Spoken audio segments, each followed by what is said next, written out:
నమస్తే, నేను ఎగ్జిమ్ మిత్ర. ఎగుమతుల విషయంలో మీ నేస్తాన్ని. కొనుగోలుదారులతో మాట్లాడేటప్పుడు వారి ఆసక్తులు మరియు భవిష్యత్ అవకాశాలకు ప్రాధాన్యత ఇవ్వండి. వారి డిమాండ్ను అర్థం చేసుకుని సరసమైన ధరను అందజేయండి. మీరు ఈ చిన్న విషయాలను గుర్తుపెట్టుకోండి.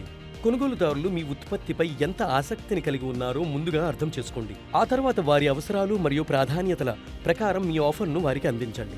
మీ ఉత్పత్తి దీర్ఘకాలంలో వారి అవసరాలను ఎలా తీర్చగలదో వివరించండి మరియు భవిష్యత్తులో వారి వ్యాపార వృద్ధికి ఇది ఎలా ఉపయోగపడుతుందో వివరించండి. మార్కెట్లో మీ ఉత్పత్తి యొక్క డిమాండ్ మరియు సరఫరాను అర్థం చేసుకోండి.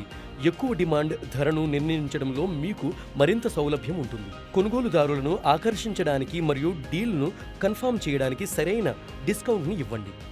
మీ ఉత్పత్తి కొనుగోలుదారుల వ్యాపారానికి ఎలా ప్రయోజనం చేకూరుస్తుందో చూపండి. మీ కంపెనీకి సరైన మరియు లాభదాయకమైన ఒప్పందాన్ని నిర్ధారించేటప్పుడు అనువుగా ఉండండి. ఏ పనికైనా విజయమంత్రం అనేది సమర్థవంతమైన కమ్యూనికేషన్. అందువల్ల కొనుగోలుదారుల యొక్క అవసరాలు మరియు సమస్యలను జాగ్రత్తగా వినండి మరియు పరిష్కారాలను అందించండి. ఈ విషయాలను గుర్తుంచుకోండి.